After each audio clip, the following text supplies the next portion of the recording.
So welcome, everyone.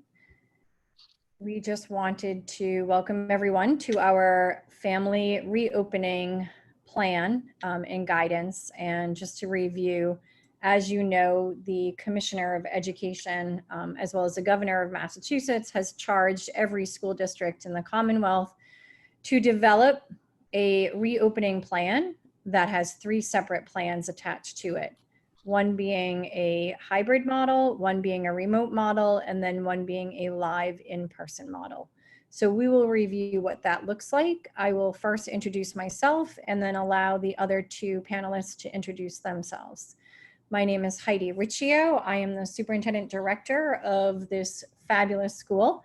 We're excited to have so many attendees on board. We are going to try to keep this to a 30-minute window, and we'll open up for some questions. We may not be able to answer all of them at this time. I will tell you that we are presenting a plan that will have not only this reopening plan, but also what our recommendation will be to the school committee. The school committee has the ability as a local district from the state, local control actually district. It is the school committee that will decide what plan we engage in at the opening of our school year. Please keep in mind that any of our plans could change, much like it happened in March when we were asked to move into a remote model fairly quickly due to the shutdown of buildings across the Commonwealth and business as we know it. So please, in most plans that we have, or all of the plans that we have related to the reopening, there is an asterisk that states subject to change based on CDC recommendations and the Commonwealth of Massachusetts. So if I can just have Dr. O'Toole and Joe Marino introduce themselves, and we'll get started with the presentation. Good afternoon, everyone. I'm Tom O'Toole, the Assistant Superintendent for Curriculum Instruction and Assessment, and I'm happy to walk you through the plan tonight. And I'm going to introduce Joe Marino. Hi, everyone. I am Joe Marino. I'm the Director of Technology here at Essex Tech. I'm going to pass it on to Shannon Donnelly. Hi, everyone. I'm Shannon Donnelly, Principal at Essex Tech. Great. And Awesome. So we're going to get started. If Joe could kindly share the screen, and we'll get started on the plan.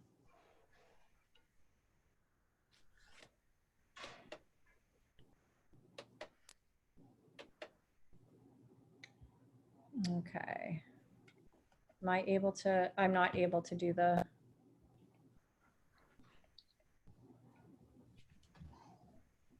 slide. There you go.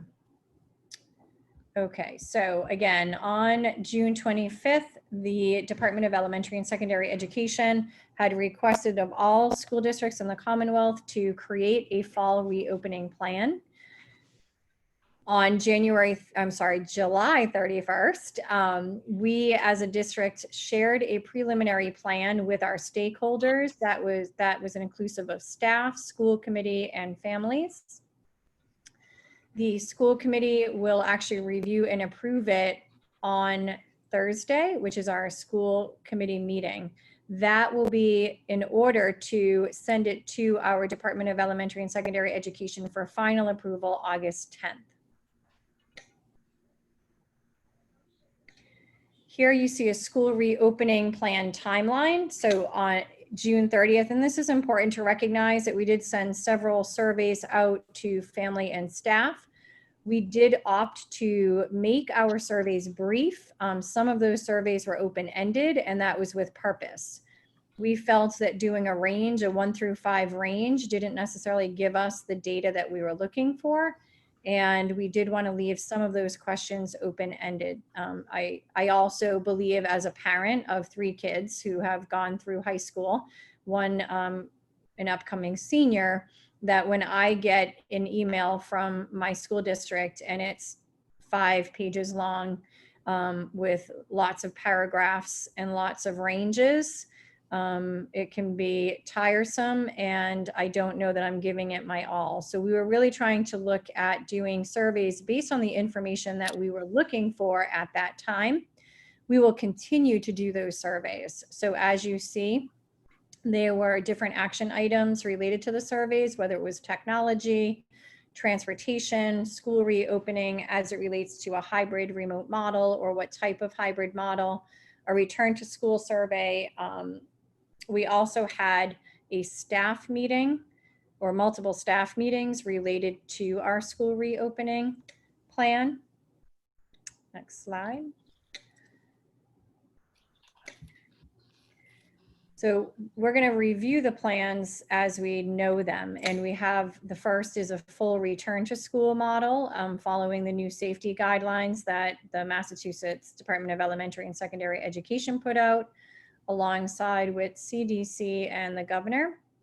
The hybrid learning model, the full remote learning model, and then certain safety protocols.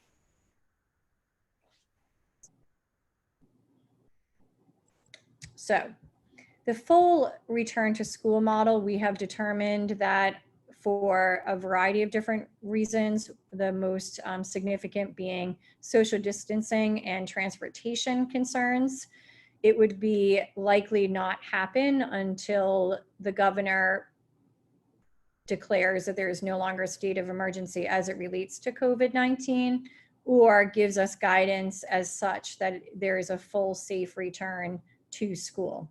So we do have to submit a full return to school, because I would imagine when we do return to school, there will be some safety guidelines as it relates to proper hygiene, social distancing, class sizes, et cetera. And so we are putting that as part of the plan because we are required to, but it is not the plan that we are in favor of due to the impact, again, on class size, social distancing, and transportation needs. I am going to let Dr. O'Toole talk a little bit about our hybrid model. What we did was we looked at 3 separate hybrid models for a reason, determining, as you know, we are a vocational and agricultural school. It has been crystal clear that training our future workforce would require some form of in-person instruction, and as best that we can, and obviously following the social distancing and the safety protocols. So we looked at 3 separate hybrid models that I will have Dr. O'Toole discuss at this time. Great, so thank you. So hybrid 1 was the first model that we looked at. I want to say that the 3 hybrid options you're going to see, hybrid 1, 2, and 3, came out of a back and forth and talking with various stakeholders and sitting down together as a team over the month of July and trying to figure out exactly, you know, what the commissioner originally said, this is on the 26th of June, is think about the hybrid model is about a half open school. And so the bottom line is the first thing we thought of was it possible to bring back sort of 2 grades of CTE fully? And at the same time, because the other part of the school on the upper level school where the academic classrooms are, except for ITS, would be empty. We were trying to get 1 academic grade as well back. But what happened was when we sat down and began to do the surveys and sort of dialogue with different groups, and also when we looked at the transportation challenges, probably no more than 25 on a regular sized school bus, it made it impossible to get that number of students, about 1,100 here at school, to teach them on a given day. We'd end up having to do some kind of a staggered schedule, a staggered arrival schedule on buses, and 2 rounds of buses going and picking kids up and dropping them off became complicated. And ultimately we decided that that and the classroom restrictions that have been placed on us, basically we couldn't make this model work. So that was hybrid 1. So then that led to hybrid 2. And this one is, again, based on half of the students coming to school in person on a given day and the other half of the students learning remotely from home. One of the lessons we've learned from the emergency trimester 3, end of 2019-20 school year, is that the asynchronous or not having students required to be in attendance during a class that's happening live made a lot of students sort of float away a little bit and do the work later at night.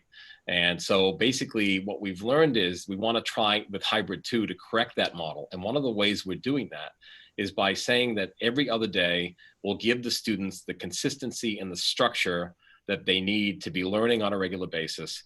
and sort of not necessarily sort of doing the work at night and posting at night and then having no contact with the teacher for weeks on end. That was not our plan. We had teachers available live in the morning, but not all students took advantage of that. So we would be much more in the hybrid 2 model around synchronous or students being live when the class is being taught. Teachers will come to school and teach the lessons from their classrooms and from various setups that we can have throughout the school. So we can do them sort of all during a regular block, during a regular school day. Every other day approach allows students and teachers, gives them the structure to maximize the teaching and learning with students each day. And we also discovered that the social and emotional aspects of student learning with their peers and a trusted adult was a very important benefit to the hybrid learning model. So notice it's every other day that you have to come to school so that you're not going to be gone from school for 2 days or 3 days, or what it was like when we were fully remote, which is 5 days.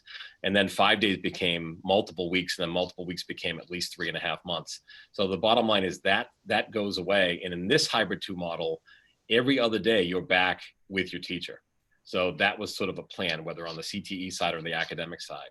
And as a vocational school, obviously, we believe it's essential to have our students have an access to authentic learning and the hands-on elements of this, certainly on the CTE side in their technical programs. And so that was another element that we liked about the hybrid 2 model. I believe there's a schema of this in the next slide. So this is what the hybrid 2 schedule would look like. It would start as it always has, at least at this point, remember our cycles run Wednesday to Tuesday with day 1, 2, 3, 4, and 5. And in this case, during the blue weeks, we would have grade 9 academics and 11 academics. 9 and 11 would be paired, and they would be on campus on the day that 9 is here, 11 is remote. And on the day that 11 is here, 9 is remote. And that would syncopate Wednesday, Thursday, Friday, Saturday, Monday, Tuesday, on and off. So that if you can see every other day, you're back in class with your teacher during that 5-day cycle. On the CTE side, the same process would be happening with 10 and 12. And in this instance, the 10th graders would be on campus on Thursdays and on Mondays, which would be days 2 and day 4, and the 12th graders would be on campus on days 1, 3, and 5. And the reason why I mention that is because we will shift this schedule each quarter, so that basically there's no, if you're only having CTE in grade 10 on Tuesdays, on Thursday and Monday, days 2 and 4, if we shift it quarterly, you would get the 3-day option, which would be Wednesday, Friday, and Tuesday on the next quarter. So we would try to work out that imbalance of the 5-day unequal, the odd number in that way. If you go to the next slide, Joe, thanks. You'll see the green week. And so now, again, next cycle, days 6, 7, 8, 9, and 10, we've always followed this cycle. It's a 10-day cycle. And now what happens is 9 and 11 shift into CTE, and you can see that 9th grade would be in CTE for 3 of the 5 days, 11 would be 2 of the 5 days, and 10 and 12 would shift into academics. And so basically the schedule would basically flip-flop, and every quarter we would change this up so that 9 and 11 would be in academics of CTE 3 days a week. Next slide. So then that left us with the last consideration we had, which was a hybrid 3 model. And the complicating matter with the hybrid 3 model, just to say up front, is that the ways in which we would have the students come to school through the limitations of transportation make this particular schedule in terms of seating in the classroom difficult. So it allows for approximately half the students to come again. In this instance, it would be CTE student classes would attend 4 out of 5 days each week, and academics would attend 1 day, I think a Wednesday, and Monday, Tuesday, Thursday, Friday would be for students in CTE. So all but 1 day they would come to school and have 1 block where they would work with their teacher in person. Next slide. So those are the 3 models and their elements right now. And then the last piece that Commissioner Riley at the Department of Elementary and Secondary Education asked us for was a full remote model if we should have to pivot back to that model at some point during this school year. And so if we move to a full remote model, we'll be synchronous, as I said. We're not going to, the asynchronous model I think made it difficult for students and teachers to connect. And we know that connection and responsibility and standing in there and doing the work and showing up at class is important. All students were required to turn their video and audio on to meet the requirements of full class participation and attendance. And each period will be about 45 minutes in length. Some of it obviously with teacher instruction, and then some time for student work time as well. If you recall, during our regular opening schedule, we have a 70-minute block. So we would shorten that block somewhat to make the synchronous learning not go on too long, and to allow it to have a balance between teaching and then students doing work that is while they have access to a teacher. So it's sort of we're trying to maximize the learning and the connection between the teacher and the student. So if we do the full remote model, this is what the day, at least at this point in terms of our proposal, would look like. We discovered that starting right away on time with students was tricky on the full remote model.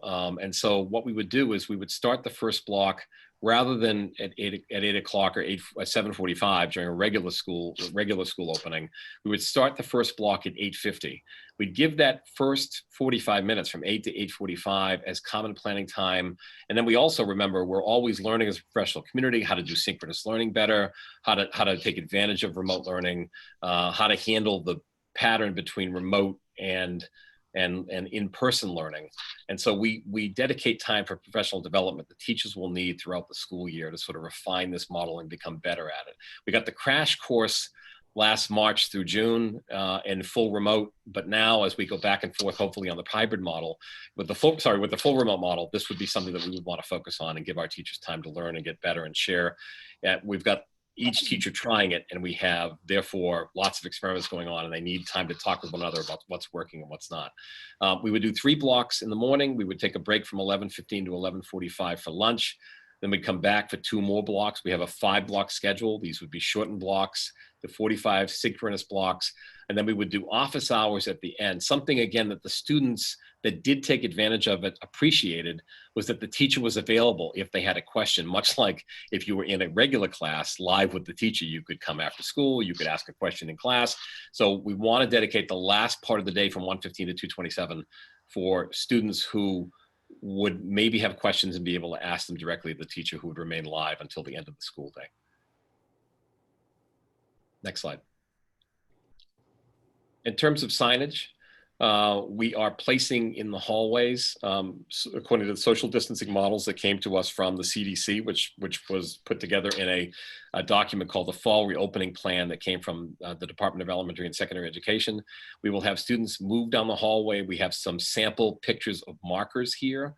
Some students moving down the hallway will stay to the right, and they will be 6 feet apart.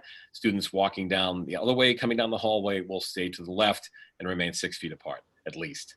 So that we're going to be putting down floor markers to so students can keep a visual cue as to where they are in the process. Every classroom will have a hand sanitization or hand sanitizing station. Yep. And that would be something that would be available to students as they come into class or as they leave class. We have to work out a process by which they come to the station, and obviously don't get in a line right next to each other. But we're going to have to be very planful around spacing. Some students, if they've gone to a mall, have seen the spacing. They have floor markers there. This is very much going to be a similar setup in addition to the sanitizing stations that we have. So we're going to have signs up even when you enter at the main entrance, and we would have different entrances for different groups. We'll have signs up that indicate, that it's a 6-foot distancing rule. Masks are required to be worn during school at all times, except for during lunch when you're more than 6 feet apart. And that becomes sort of a process that we'll go through. And we're going to have to dedicate at least 2 days at the beginning of the school year when the students do come back, so that they can get a chance to experience this new normal of what learning is like when they're in school. A lot of this in the models, the hybrid 1, 2, and 3, are driven around the school bus configuration.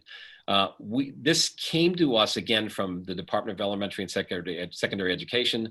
They released a separate document last week on 2 weeks ago, on school bus reconfiguration and how to think through how you can transport students safely to school.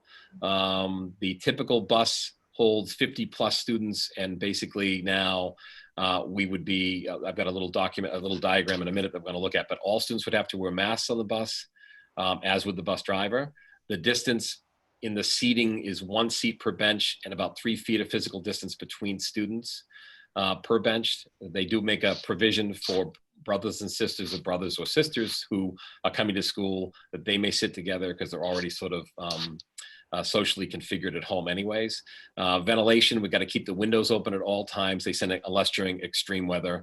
And then seating assignments would be assigned to a particular seat that you would get on and you would sit in every day going to the school and going from the school. And then there's a schema on the next slide, which walks through, this is from DESE, that walks through sort of what a typical bus seating would look like. It's about 25 students, 25 red dots. They have a spot in the front for a monitor. In that instance, they actually said they also would like some cleaning supplies and other things to be placed on that front seat to separate the front student from 6 feet from the bus driver. So that's the other reason why that's there.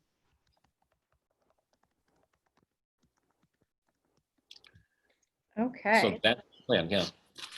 That's the plan. We do have the Q&A session opened at this time, and we have one question that came in, which has been answered.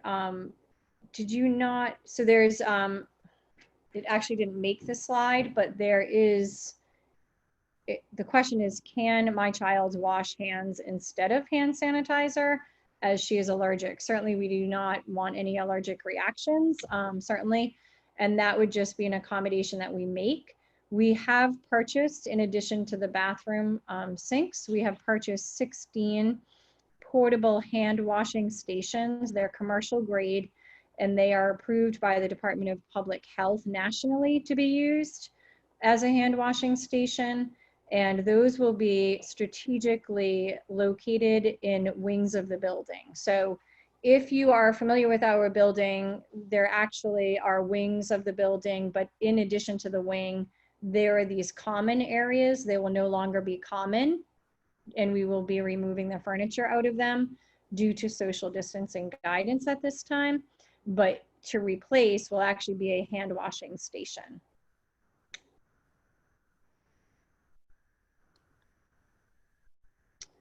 Okay, so it looks like we have questions filling up. So I'm going to do the best I can.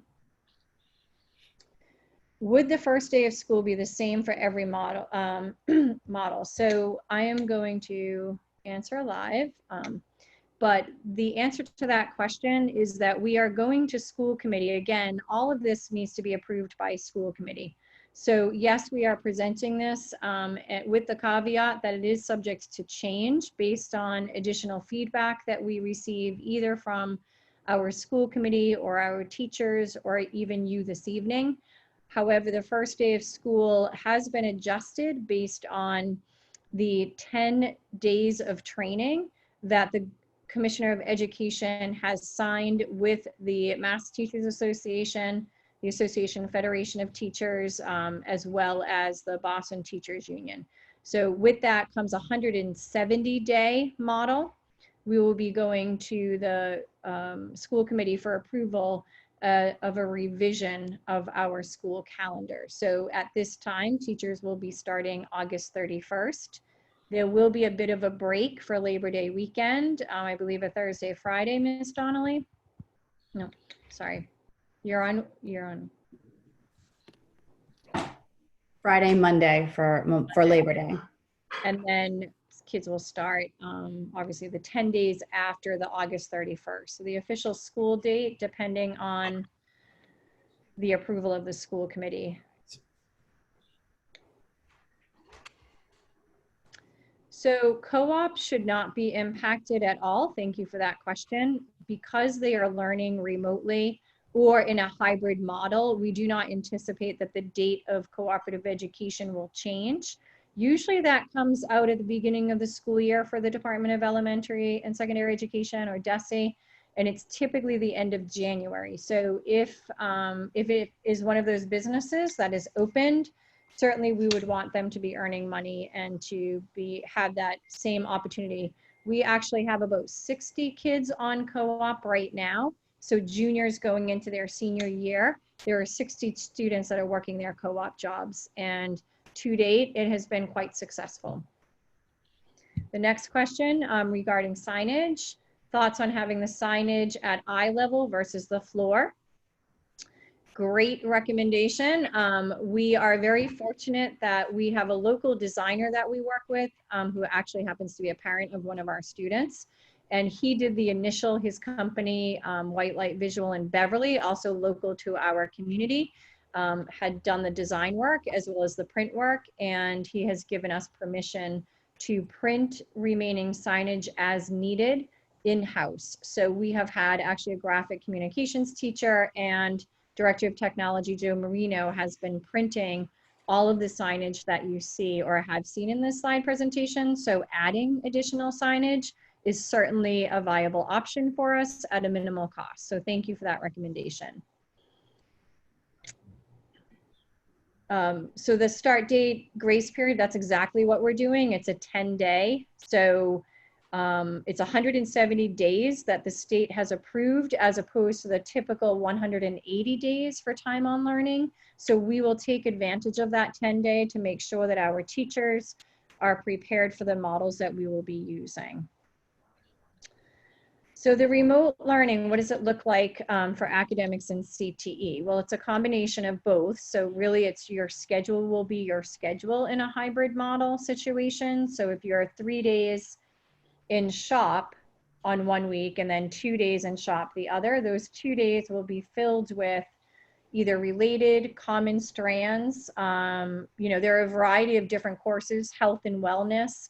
So during the hybrid model, it will more than likely be those academic-based program areas. So as you know, as a vocational student, you learn not only the technical skills, but you also learn employability skills, you learn management skills, you learn safety skills in an academic setting, and some of the credential work is in an academic setting. So that is where you will be getting it, is during that remote, you know, during the part of the home time work during the hybrid plan.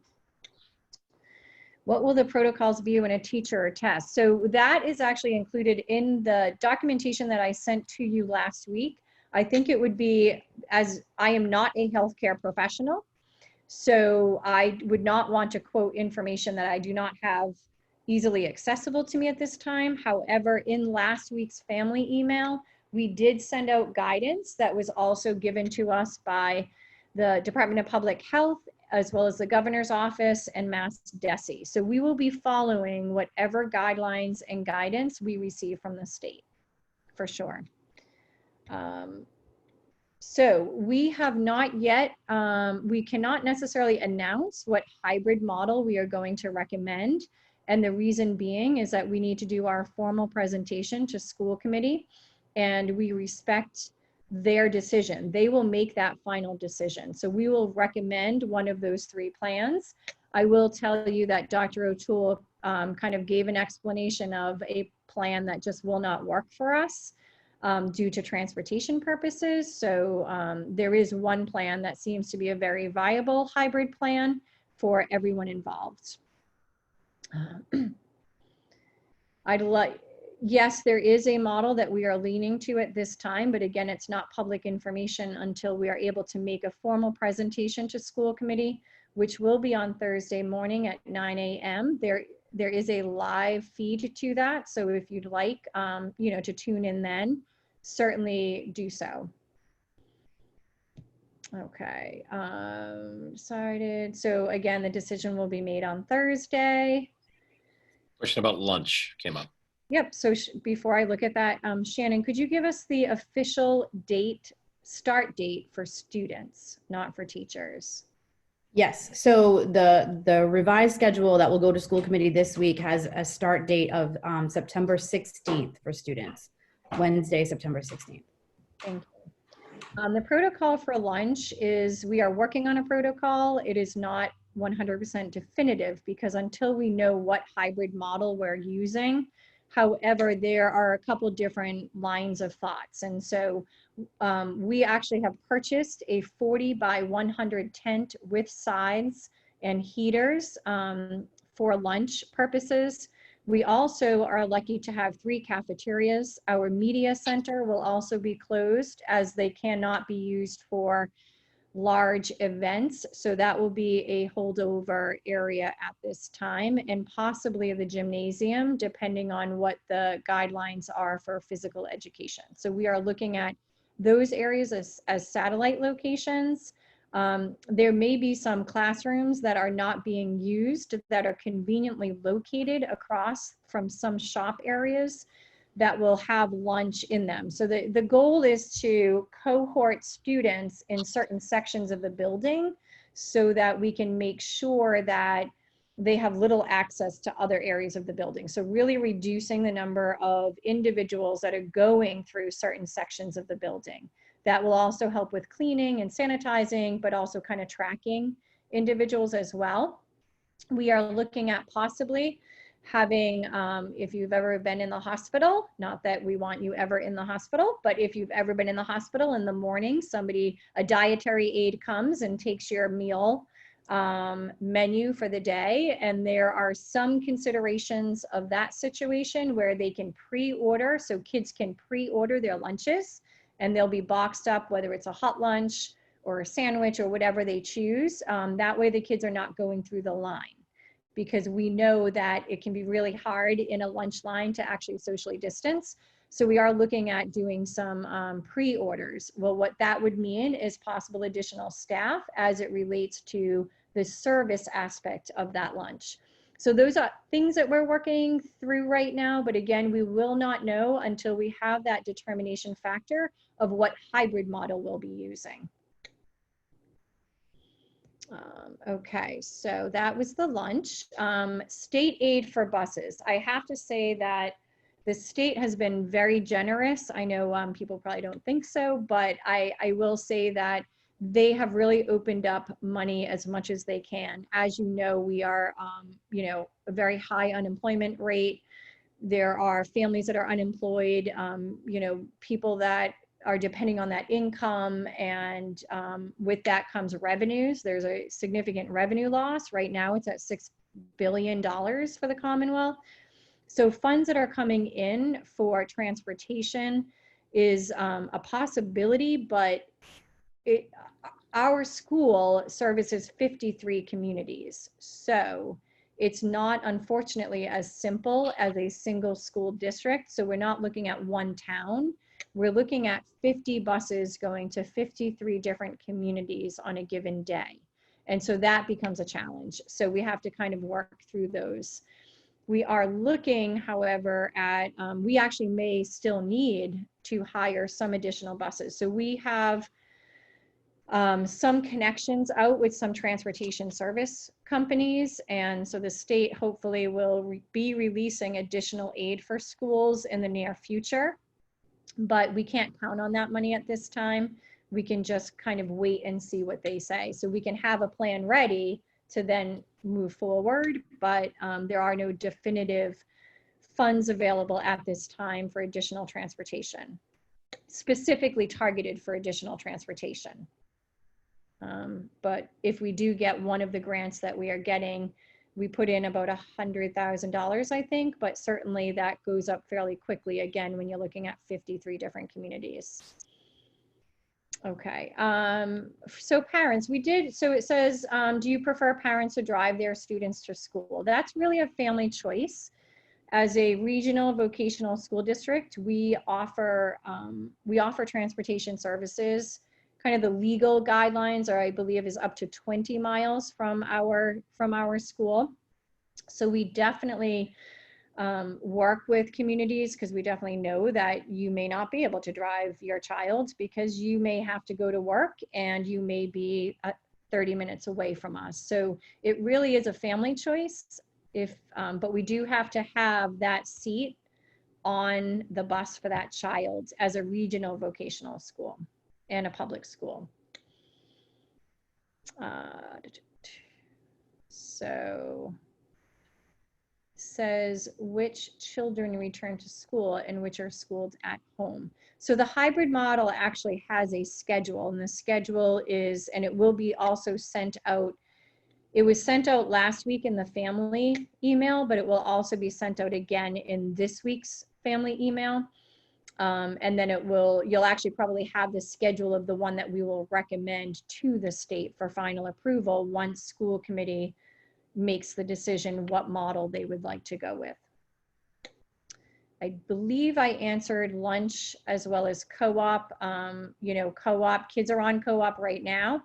We have Lisa Berube, who is the co-op coordinator, and she has been working all summer, as well as Liz Shea, who's the career counselor. She has been prepping kids for interviews. So if you have a child that is ready for co-op and they're ready to go and has employment opportunities, please reach out to Lisa Berube on that. Okay, so Janice, thank you for that question about the CNA exam, because that's a perfect example of the state providing resources for us. Last week, a grant application came out specifically for that purpose. They recognize that vocational school students and agricultural school students often get certifications and credentials that they can leave with, or they can get college credit for. We have written a $35,000 grant that will provide those tests, the cost of those tests, as well as a stipend for teachers to help test prep the students in order to prepare those students for the credential. So if we get the grant, which I'm assuming we will then pass that on to the student, and the student will not have to pay for that CNA exam. And that also goes through true to hot works for metal not metal fabrication, but anytime that you weld or use soldering. So a hot work certification for our plumbers and our laborers, as well as a ServSafe certification for culinary, cosmetology license. There are a couple other ones. The LEED certification for our environmental science and natural resource students. So there's a few others, but those are just examples of how they would get that. So Pam has asked about advanced manufacturing. We actually have 2 advanced manufacturing teachers. One teacher was hired at the beginning of the school, at the end of the school year last year. And so there are 2 advanced manufacturing teachers right now to start the school year out. We are also, we have also posted for a 3rd teacher. So there is a 3rd teacher that for advanced manufacturing that we are looking to hire, because it is one of those programs that we have as a partnership program. Okay. Is the remote learning synchronous in both the hybrid and fully remote, or only for the fully remote? It is synchronous for both, yes. So, and teachers will have a schedule, students will have a schedule in either of them, and the expectation is that they attend. Physical education, we're still working on physical education exactly. As you know, or as you may or may not know, physical education in the Commonwealth of Massachusetts does not have any hour requirement to it, although we do have it as a graduation requirement. So we are working on that right now, and we will start to work with the physical education department again once the hybrid remote or alive. I don't anticipate the school committee approving alive, as we're not going to recommend that. But once the determining factor is of what type of model we're going to go at, we will then start looking at the schedule. Okay, so is Essex Tech definitely starting with a hybrid model, or are you considering starting remotely? Again, Thursday is kind of the magic day to give you that information, but I think, as you know, we are a vocational and agricultural school. So if you can use your deductive reasoning skills on what preference we have as a vocational school, it would be helpful at this time. Can I take classes at Essex Tech and Peabody High at the same time? I don't understand that question. So you're either a student at Peabody High School or a student at Essex Tech. So we do have a partnership program. If you're part of the partnership program, you would be enrolled as a Peabody High School student, but then you would come to us halfway through the day live, and you would learn your trade live at our school. I hope that helps. If not, if you could just email us separately on that. Sports and other activities. So yes, obviously, if we're in a hybrid model and we have sports, then we would have sports or other activities, whatever other activities we have, we would have to seek guidance from MIAA for sports and then the state for the activities of how that would be run on the off day of the hybrid model, you know, as far as kids getting back to campus for practice or for games. So that really is a to be determined at this time. It's difficult to clarify a plan for managing lunch because, as I said, until we determine what plan we're using, will we determine how we're going to handle lunch and really doing the schedule. But we have a plan. I mean, the plan is that they will be 6 feet apart, socially distanced, in order to be able to take their masks off and eat. So that's really kind of the primary safety plan, is that wherever they sit to eat lunch, they will be socially distanced 6 feet apart, whether it's single tables or marked tables using our traditional cafeteria tables. Okay. We are very fortunate, I will say, that we have 1 million square feet of space, not including our outside land. And many of our programs are outside programs. So for example, arboriculture is really never in the building. I mean, they are for some instruction, but the majority of the time they are outside on our campus. We have 125-130 acres of land that we call our campus. We have a north campus and a south campus.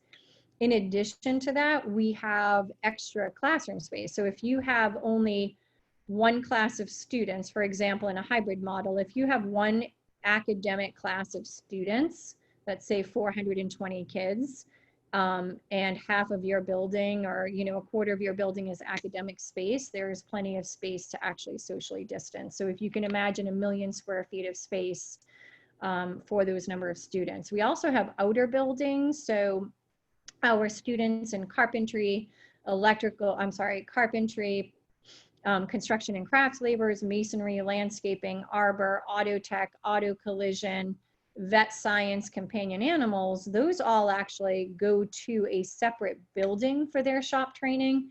So they will, during their shop time, they don't necessarily need access to that main building. So I hope that's a little bit helpful, for you, but we will certainly have planned entrances and exits depending on the model that we choose. The protocol, again, anything regarding protocol, I do not want to give wrong information. I do ask that you look at the Friday email from last week. It should have the guidelines in there from the state that has been recommended to us if somebody has tested positive. So the desks right now, we did start out with a 4 to 4.5 foot distance between desks, between student desks, and a 9 to 10 foot distance from the teacher to the first row of the desks. We are looking at making a 6 foot distance as well. What that 6 foot distance means is that a typical 25-person classroom would be split into 2 separate rooms, which means then that we would have additional staff needed to be able to accommodate that 6 foot distance. So we are putting, on Thursday, we actually have a policy subcommittee meeting for school committee, and we are going to be seeking an approval for a mask policy. That mask policy is for students and staff, and one will go in the faculty or the staff handbook, and then the other one will go into the student handbook. It is a disciplinary infraction if a student decides to, it's called insubordination in the work world. And so if that child is in shop, it becomes a violation or an insubordination. So failure to do a reasonable request of a supervisor. As a vocational and agricultural school, we are training them for the workforce. So we treat them like associates or employees or trainees. And in doing so, that is the expectation. And so if they refuse, there is progressive discipline, and that will be marked in the handbook. We are not, actually, we just got from the CDC COVID testing. It is not recommended by the CDC for any of us to do COVID testing. And there are a variety of reasons why. I can certainly send the link from the CDC to you, but that is our stance on that. What will the school year be? So our school year is going to semester or quarter long. So it'll be 4 quarters, 2 semesters. That allows for, and that decision was made actually prior to us even looking at reopening schools. And the reason is that we would like to do final examinations or final exams, midterm exams, as well as what they call benchmark exams, just to kind of check in where the kids are at. So we will be doing quarters into semesters. Heidi, before you move on, there was a request that you read the question before answering it. Oh, thank you. Sure. I apologize. I thought that possibly you looked at the question. I didn't know that these were hidden. So freshman explore. So the question is, what will freshman exploratory look like? We are going to make freshman exploratory as freshman exploratory is. So during the live work, they will actually get live applied learning, because that's why they came here. And then that's in the hybrid model.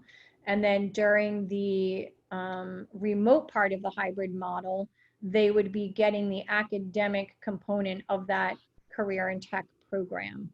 In the remote program area, we are working with teachers on what that particular program would look like, as far as making sure that students are able to understand what career pathways they're interested in, why they're interested in it, and trying to make it as applied as we can in a home setting. So typically a shield is worn in addition to the, I'm sorry, I didn't ask a question. Can you confirm the required masks and if shields are an option rather than masks? So at this time, masks or face coverings. So there is a variety of different, because if our kids are working out in the field, they are probably going to be wearing a safety yellow gaiter that they will pull up over their face. So face coverings are required, and that the shield would be worn in addition to the face covering, if they choose to, certainly not required to. If there is, however, a medical condition that is preventing, we would ask that you work with the guidance department and the nurse's office in order to come up with an accommodation plan for your child. You know, I don't want to blanketly say, because it really is very specific to a possible medical condition. Okay. Will PE, health, wellness be only held on remote days so that critical CTE time is not lost? We are working on, again, once we determine what plan we are going with, we will be able to make that determination. We recognize that kids come here for their CTE program, and our students really want to get back. I mean, the number of calls or messages that we get, please let us come back. But we also have to recognize that we have to do it safely and following the protocols. So we have to make sure that we are following those protocols, but we will look at the schedule as it relates to making sure that you have as much CTE time as possible. Freshman orientation, Miss Skane, who is our freshman supervisor, should be sending that. The question is, any decisions on freshman orientation dates or activities? So I will, we will have that in the weekly email, if that is okay. And that way we can make sure that we have some decisions. We were really hoping that we could do something live, you know, with everyone. We're just not quite sure of the exact specifics, but we have a pretty good plan in place. And so we'll have more information for you on that. Okay. If space is such an issue, why the big freshman class? Why increase numbers by accepting kids who have academics at other schools? Seems our kids are suffering. So I don't believe that our kids are suffering. Our goal is to expand career and technical education for all students in the Commonwealth of Massachusetts. We as a school district has been charged by the governor of Massachusetts, as well as by the commissioner of Massachusetts, to maximize enrollment. And so we are not yet at maximum enrollment. And when we do our admissions, we start our admissions process now in the summertime. And as you can imagine, no one would have anticipated in July of 2019 that we were going to have a national or world pandemic. And therefore, how could we even anticipate? So these are things that have been planned, long ago, but I will tell you that the governor of Massachusetts, the commissioner of education, has made it perfectly clear that all vocational schools in the Commonwealth will maximize their enrollment because of the significant wait lists that we have. So we don't look at it as a negative, we look at it as a positive. And we do have space for the students that we have. How will special education support be handled? And that is actually in our plan. And so it is towards the end of the plan, and you will see that it was shared last Friday in our Friday email, but we will send it again in our this week's email. But like any other program or support services, that support will be provided based on the individualized plan for that student.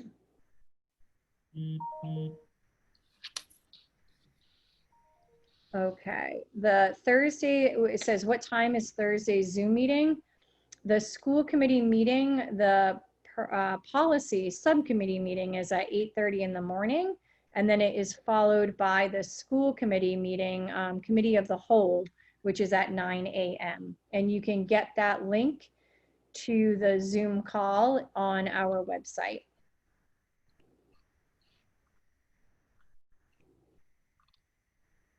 It says, if I do not want my kid to come back to school, is there any option to have him do it online?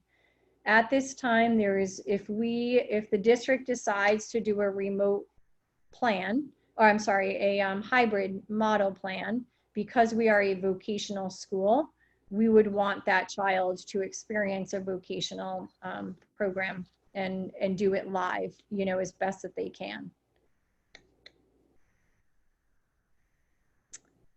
Okay.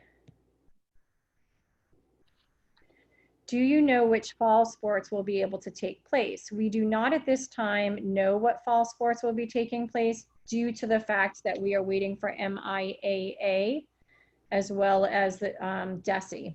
So we will take guidance from them. They will inform us of when we can start. But I believe at this time, the goal is to start fall sports September 14th. As it normally would start, the week before or like the last week of August. The goal is to get it started on September 14th. Is there still a plan for the students to come from other high schools? Yes, we actually have a meeting with all of the partnership schools, which is Peabody, Salem, Gloucester, and Beverly, and those are committed students. We already have the students committed, and those have already been planned for staffing purposes as well as space purposes. What is going to happen with MCAS? So if I had a genie or a bottle with a genie inside of it, I could rub and tell you with one of my wishes, but I do not have the answer to that. I will say that your daughter, who is a junior this year, is in the same boat with every other junior in the Commonwealth of Massachusetts. I do not believe that it will negatively impact their, college applications or apprenticeship applications, so we will just have to wait for the state to kind of give that information to us. Okay, is there a plan for guidance counselors to assist seniors with the college process since there is such a time crunch on the academics and CTE? Absolutely. Our guidance counselors work nonstop getting those, either the applications out, the recommendations out. If your child is going into their senior year, I'm more than likely they may have already asked their teachers, because they actually fill out a sheet for their recommendations, and they may have already completed that, you know, through their guidance office.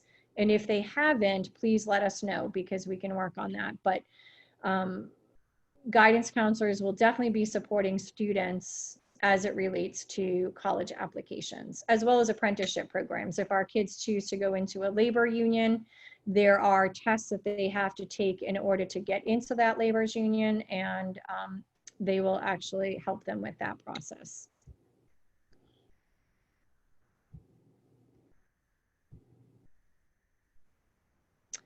Are sports a graduation requirement? No, it is not.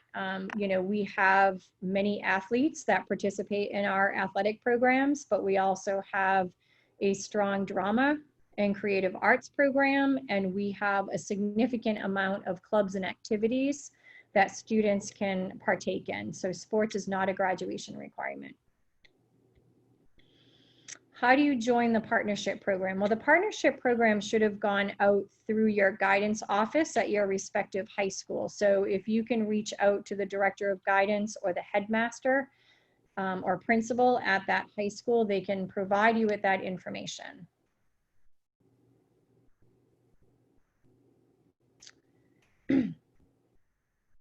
Will the plan for how and if extracurriculars, sports, and activities will occur, if at all, be included in the information we will receive on Thursday?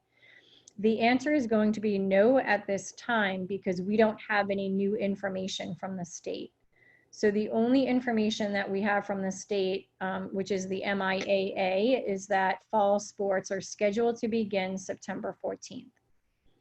So activities, what we typically do for activities is have an activities fair in the fall, where kids partake in that activities fair, and then we have representatives from that club that review the types of activities that the kids can join. Okay, will you ask the students to wear a specific mask? Not at this time. I believe that a mask or a face covering is a personal preference, depending on, you know, the structure of your face, your comfort level. So it is not at this time a required certain type of mask that we will be asking. Okay.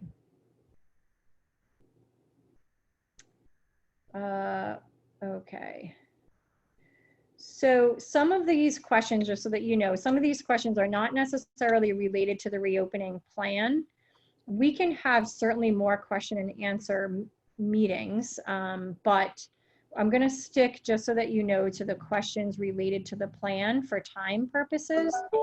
If you have specific questions, if you're an existing student or a parent, I ask that you email the appropriate person for that question. So if it is curriculum related, it should go to Dr. O'Toole.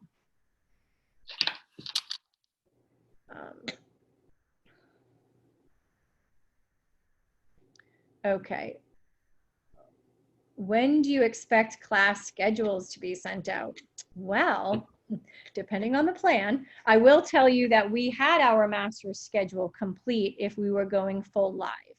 And what we will be working on now is taking that master's schedule and applying it to whatever plan is approved by school committee. So it may take a little bit of time, but I will assure you that you will have a math class, an English class, a science class, and a social studies class. Those are the 4 definites that I can give you at this time, in addition to your vocational or agricultural program. Your electives may be altered depending on the plan and depending on what you selected.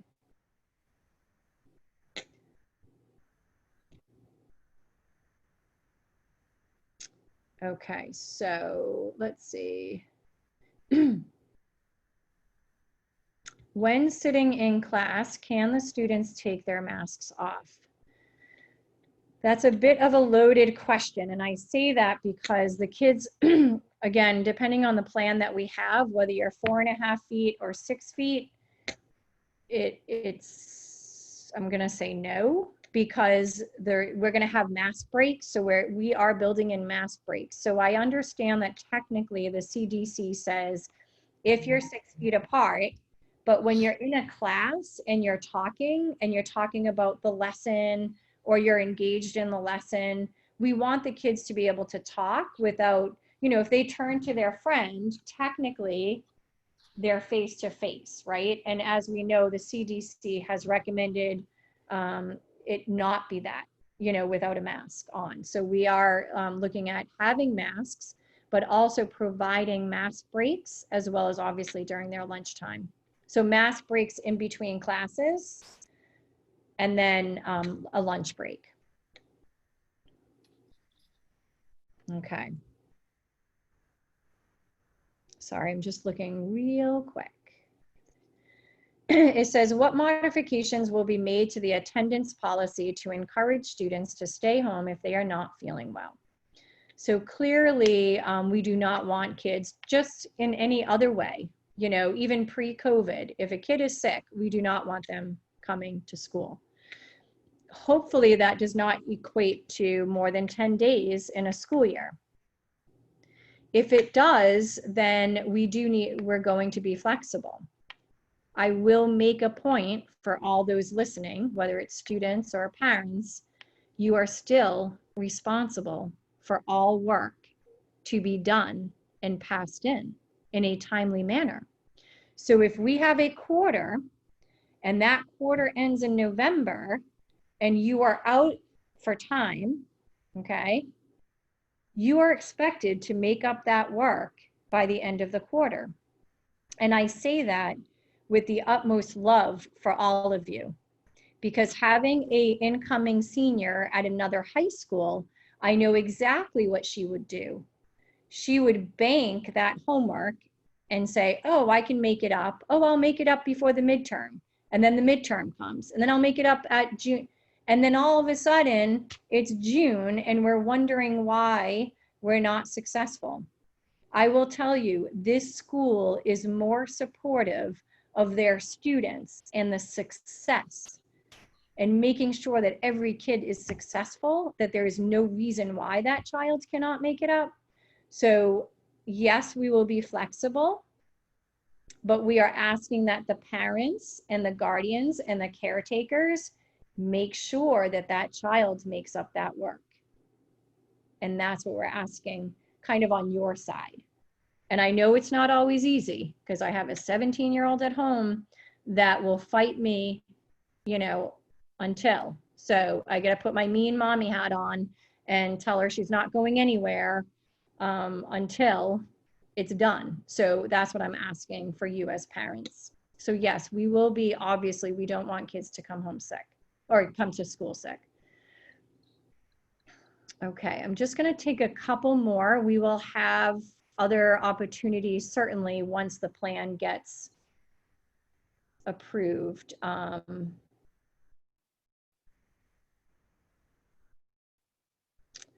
Test posted. What if a student tests positive and misses CTE in-person class? Will that affect them? No, obviously, if a student tests positive, just like if they're sick, we are going to allow them to make up the work. Okay, so please don't worry about that. We will get that done. Again, our guidance counselors, our admin team, our teachers, our bus drivers watched graduation last week, and we're so ecstatic to see their kids graduate and to see them in person. So there is not one member of our staff that is not rooting for every kid, and we will do what it takes to get that kid to be successful. We do need the child, though, to move a little bit as well. So Just please keep that in mind. Okay. If a student is on the town line, Wakefield or Linfield, can they go to either bus stop?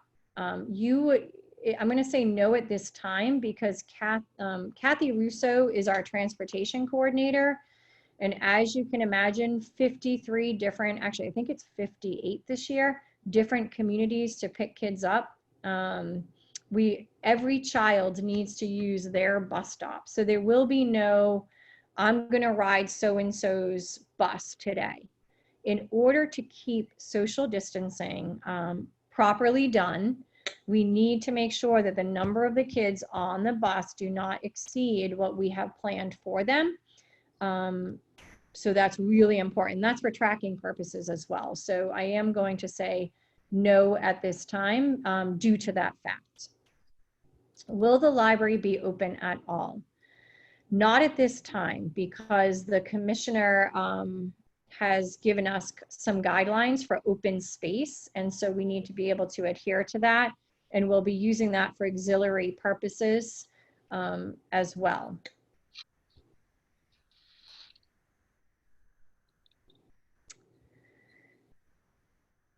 So it says, can you speak to how the students would be separated within the school? So our school, our academic classroom settings are set up in an academy model. So we have grade 9 and 10 academy on one side of the building, and then grade 11 and 12 academy on the other side of the building. So when the kids are in school, if they're a 9th grader, they'll be on one side of the building. And then if they're an 11th grader, they'll be on the other side of the building. But again, it just really depends on two things for that purpose.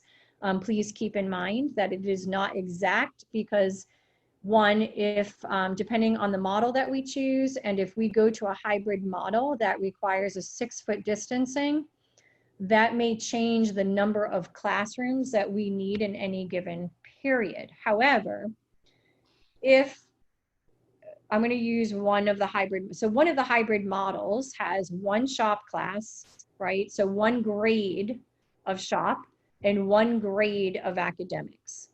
Our academic classes are separated for the most part from our shop classes. So there are a couple programs are intertwined. And if you've been into our building, you know, it's the bistro, which is culinary arts, and then it's information technologies, and then like the health and dental. However, if you're in 9th grade academics, there will be no other, and if it's the hybrid model, there will be no other academics on that side of the building because the 11th graders would be in shop, or the 12th graders would be in shop, and it would be, the 12th graders would be in shop and they'd be in their shop. They're not going to be using the academic classrooms. And then vice versa. So 10th and 11th, if that makes sense. And I think I answered, sorry, this. Yeah, so at this time, so one final question. Sorry if this was already covered, but it wasn't. So are there any shops that will not be able to continue due to COVID? The answer would be no.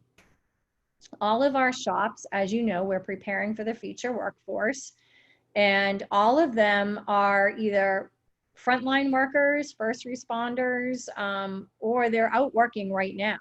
And so it is very important that we're teaching our kids how to safely work. And that is one of the things that our shop teachers will be doing is in addition to them getting OSHA training, they'll also get COVID training. And so we'll be working with our health and wellness teachers as well to ensure that that happens. Our nursing department, our nurses, even something as simple as proper hand washing. You know, how do you wash your hands properly? So there are no technical or agricultural programs that will not be operational. They will all be operational under any of the plans that we select.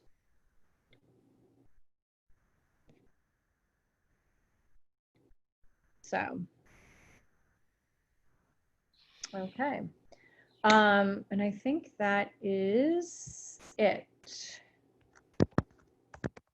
Is there any further thoughts, team, while we, No, while you were answering those questions, we tried to answer individual questions if they were sort of related, unrelated. We tried to go directly to the person if we could.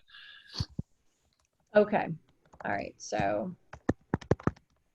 All right, without that then, I thank you for listening. We still have 105 participants online, and thank you so much.